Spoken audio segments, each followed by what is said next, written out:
What's up, everybody? This is Mr. 100K a day in the flesh. And today we're going to be talking about your boy, Matt Boling.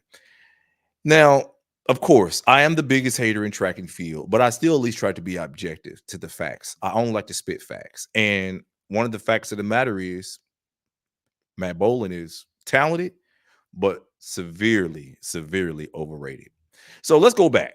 Let's go back to Matt Boling's first introduction to the public eye. And we're going to go back to his high school days. And in his high school days, of course, this is the race where he became known to everyone. This is where he broke 10 seconds in high school. He runs a wind aided 9.98 seconds. It's an incredible time for a high school kid. However, it was wind aided with like a 4 or 5.0 wind. Everybody knows that's a hurricane, is illegal, is over twice the legal limit. And the fact of the matter is, it was not a valid performance. It was wind aided. So after Matt did that performance, he graduates from high school. He goes on to run some decent relay legs, and he runs some great open performances in high school. And I think there's a video online where he walked a lot of people down on the 4x4. I think he split like 44 or 45, and it's pretty interesting videos of him out there in high school. So he was able to really demonstrate like a lot of talent and a lot of promise in high school. So I don't want to take away from the fact that Matt Boling is at least talented. This is the video where he was in high school, where he basically ran an incredible leg. He went and caught the guy out front. So before I start, let me say I believe he's talented. That's without a question. The problem I have with Matt Boling is the fact that he suffers from the Steve Prefontaine effect.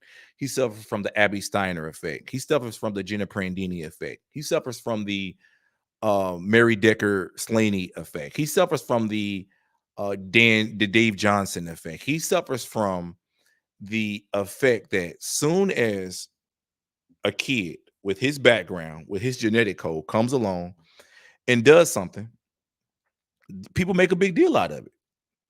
That's him walking down, the guy on the first leg. I mean, on the anchor leg. It was a pretty good leg he ran. So the problem that I have is the fact that when a guy like Matt Boling comes around, he gets a lot of praise. He gets a lot of attention because he's an anomaly.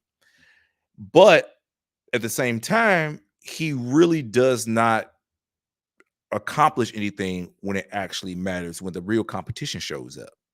So for him and Matt Boling's case, the real competition showed up when he went to the University of Georgia. Now, when he went to the University of Georgia, he had a lot of fanfare. He had a lot of fanfare. But let me go back one step before I even get to the University of Georgia. Matt Boling ran 9.98 seconds. Everybody heard about it. Everybody and their mama heard about it. But there was somebody, and there have been plenty of men, in high school who have ran 10.0 or pretty close to 9.9 seconds. Wind aided. Okay. Now, wind aided performances, everybody know, don't count. So it's not like these performances matter. Everybody know when you're pushed by the wind, then really anything's possible. Really, because it's just how the laws of physics work. So before we even get there, like there was another kid, and everybody probably knows who he is because I talk about him a lot, which is Trayvon Bromell. This is 6 years before Matt Boling even came along. Trayvon Bromell ran 9.99 seconds in high school. It was at the Great Southwest meet. So Trayvon Bromell did that. And Trayvon Bromell is talented. Now, he's a real talent. He's a guy who is a professional. He's ran a lot of fast times. He's ran 9.76.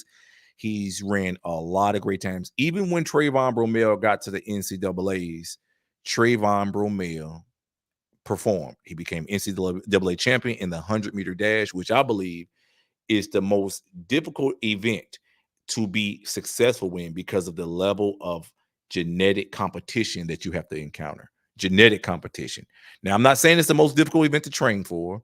I'm not saying it's the most difficult event to run. I'm saying the margin of error, and the genetic, the necessary genetic component that you need to have naturally a part of you in order to be successful with the event. That makes the 100-meter dash to me the most competitive event out there. So Trayvon Bromell, of course, went on to win NCAA titles. He won world indoor titles. He went on to make two Olympic teams in the um, in the 100-meter dash. And he ran on multiple relays. He went to world championships, got a bronze medal in 2015, got a bronze medal in 2022 also. So when we talk about Matt Boling's predecessor on a high school level, who did a similar thing as far as running the sub 10 wind dated time in high school and how they went on, Matt Boling doesn't hold a candle to what his predecessor did. But for some reason, Matt Boling still seems to get a whole lot of attention. So that was 2019. Matt Boling did that. So after 2019, of course, Matt Boling's freshman year in college, he runs indoor. He wins runs at SEC. He's a long jumper. He runs some decent indoor 200-meter dash. He runs 20.6 indoors. He runs a 6.6, maybe 6.7 indoors in the 60. He really did do a lot. That was a COVID year though. So his outdoor performances really got cut short for 2020, for the year 2020. So what happened next was in the year 2021, Matt Boling comes along and he runs 9 at the SECs. He gets second place, runs 9.97. He has a seasonal best in the 100-meter dash in 2021 of, I believe, 10.13. Now, ran 9.97 wind dated, but that's neither here nor there. And he runs 20.06, okay, at SECs again. The thing that got me, that kills me about Matt Boling. Oh, let's not forget, he also won the NCAA title, I believe, in 2021. If I'm not mistaken, somebody correct me if I'm wrong. He did run 20.19. Okay. So Matt Boling is a legitimate threat indoors. Matt Boling, however, is a great long jumper, and he's run some decent 400-meter run 45. He ran 45 in 2021. He ran 45.5. So Matt Boling is definitely at the collegiate level. He was definitely a guy who was competitive, but outdoors he won nothing. So out of all his indoor accolades, out of all the great times in which he ran indoors, um, even in high school, he won no outdoor NCAA titles year after year after year, even though he was competitive. So it was really like a toss up with him. You didn't know which Matt Boling was going to show up. Was it the NCAA champion indoor Matt Boling that was going to show up, or was it the choke artist Matt Boling was going to show up? One of the things I don't like about Matt Boling is the fact that he's uncoordinated. This is how he runs all the time, all the time. And it's kind of annoying. He's uncoordinated. He doesn't run with form that makes you believe that he's going to be fast. So, it wasn't very much of a surprise that he moved up to the 400-meter dash, something where, not necessarily being uncoordinated is not necessarily the worst thing in the world, but in something like the 100-meter dash, it definitely will knock you off your feet. So here we are, guys. He's gone through college. He's done all of these great things in college. Now here we are in 2024. So even leading up into 2024, Matt Boling has had a lot of recognition. Does he deserve the recognition? Absolutely not. He doesn't deserve the recognition because what he's doing is the same thing that many other athletes from different backgrounds do all the time. The same way they promoted Jeremy Lin. Jeremy Lin came and crossed a few people over, and all of a sudden they made him the next basketball god. So when we take a look at Matt Boling's Instagram page, one of the things we notice is that, you know, he does a lot of fun things, but back in the day, just a few years ago, he was sponsored by Dunkin' Donuts. So he got the NIL agreement, and he was sponsored by Dunkin' Donuts, and they put some money behind him. Even though, like I said, no NCAA outdoor titles, no NCAA records. He's not Joseph Fombole, who did well in NCAA and won the double.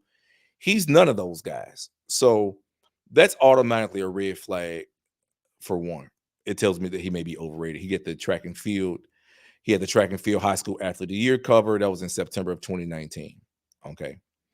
So I'm going through this. I feel like he made a mistake by going to the University of Georgia. He really didn't improve a whole lot. Remember, he came out of high school running winded sub 10 times and he ran 10.1, I believe, legal. And I know he was definitely a decent 400 guy. He had split 44-7 in the relay, in the 400 relay, 400-meter relay.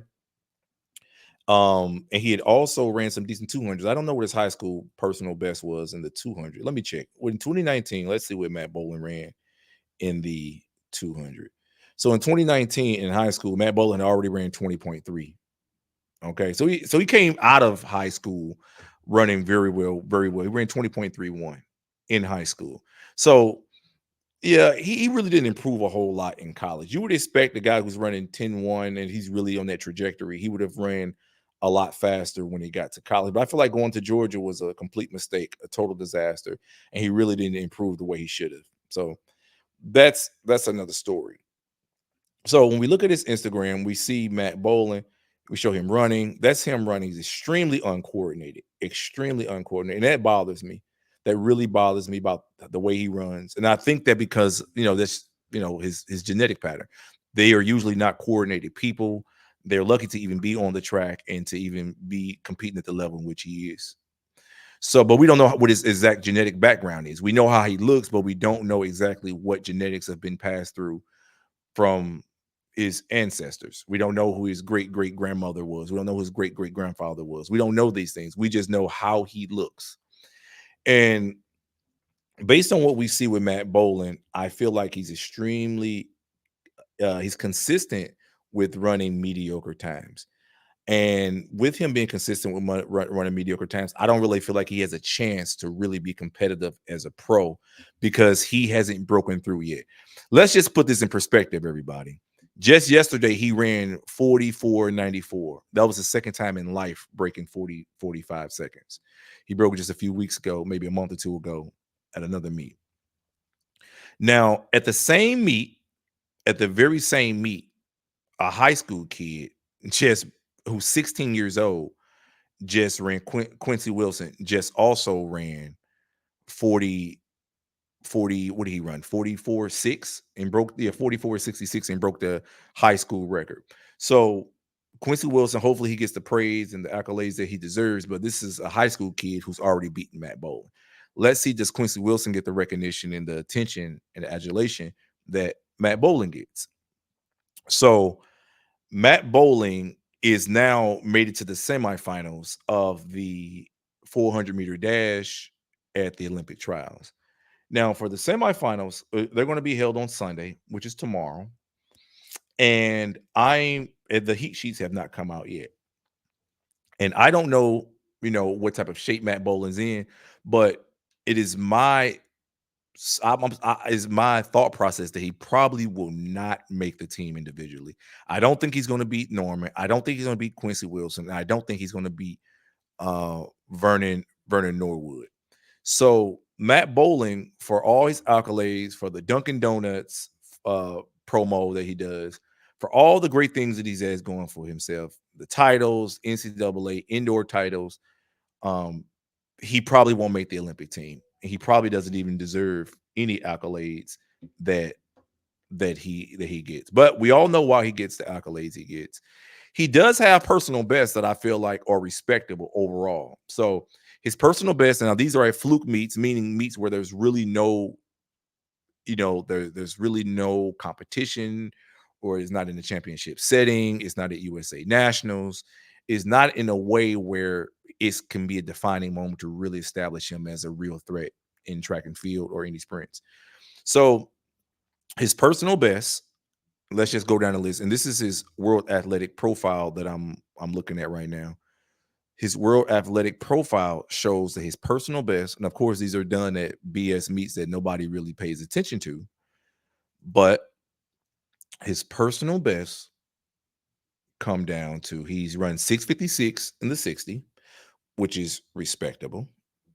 He's not in, he's no real threat to really do anything major, but it's still respectable. So I don't want to, you know, make it seem like that he's just complete, dumpster juice. But he is dumpster juice, but he's just not complete dumpster juice. Matter of fact, he's garbage. I'm not going to say he's dumpster juice. He's garbage. So he's not the juice at the bottom of the dumpster that when the people come with the truck and they emptied out the stuff that drips out and it smells disgusting. He's the trash. He's the trash. So I'm not going to say he's dumpster juice because he has ran 656 in the 60. He has run 9.98 at another BS meet in April of 2022 in the 100-meter dash with a 1.6 win. And he has broken 20 seconds at another BS meet in 2022 with 19.92, and he's run 20.12 indoors. So just on paper, Matt Boling looks great, but in competition, he doesn't look great because that's when he has to deal with the real killers. And he's ran 44.94. So he's one of the few people in the history of track and field who have gone sub 10, sub 20, and sub 44. So I'm sorry, sub 45. In fact, Michael Johnson didn't even go sub 10. You go. But since Matt Boling seems to be a jack of all trades, but a master of none, I still am going to label him as garbage. So he runs the semifinals in the 100 today. I'm sorry, in the 400 today. He's uncoordinated. He's overrated. He has not made any individual teams. He's a guy who I feel like gets a lot of attention for one reason and one reason only, when his contemporaries do the exact same thing that he does, or even better, or actually even better all the time. The people who came before him, such as Trayvon Bromell, has done what he's done and even better, and still doesn't get the attention that Matt Boling gets. And he stands out, and they always highlight him based on some stuff he did 5 years ago in high school, which is completely ridiculous. So for that reason, I'm hoping and praying that Matt Boling doesn't make it out the semifinals today. I hope Quincy Williams tomorrow. Hope Quincy Wilson destroys him. I hope this high school kid really shows Matt Boling the door. I hope he doesn't make it to the final, because I feel like when he makes it to the final, the United States will be tempted to put him as part of the relay pool. We know what United States is about. We know how they think. We know their thought process. So they may still put Matt Boling in the relay pool. I do not want Matt Boling showing up in Paris. I want, when the Paris Olympics is going on and that 400-meter final is going on, when the 4x4 prelims go on, when the mixed relay prelims goes on, when the mixed relay final goes on, I want Matt Boling doing the exact same thing that I'm doing right now. And that is sitting in his office or sitting at home watching it on television, hoping that things for his life change. That's what I want Matt Boling doing. He does not deserve that the credit he's been getting. He does not deserve the attention he's getting. He did not deserve the Dunkin' Donuts advertisement or promotion that he got, the NIL agreement he got. So, Matt Boling, if you're listening, if you're watching this, if your family's watching this, I'm praying every day that you fail. I want you out of the sport. I want you back playing ice hockey. Really, I do. Because I know you're overrated and you don't deserve what you've gotten so far. You don't deserve it. You don't deserve none of the attention until you step your game up. Matter of fact, until you go at least 45, 44-3, then I won't even look at you. I won't even mention you for real again unless it's an insult. You're not Jeremy Warner. You're another great white hope. You fall in the same category that Abby Steiner did. Decent in college under certain circumstances, but definitely overrated. So for that reason, I'm going to end this episode, ladies and gentlemen. Matt Boling is trash. He's not dumpster juice, but he's trash. And I can't wait to see how he completes the rest of his Olympic trials. And I hope it ends in misery. Well, anyway, guys, this is another episode of The Biggest Hater in Track and Field. We're wishing Matt Boling a horrible, horrible Olympic trials, hoping that he goes home with his head down and his tail tucked. And I'll catch you guys later. Take care.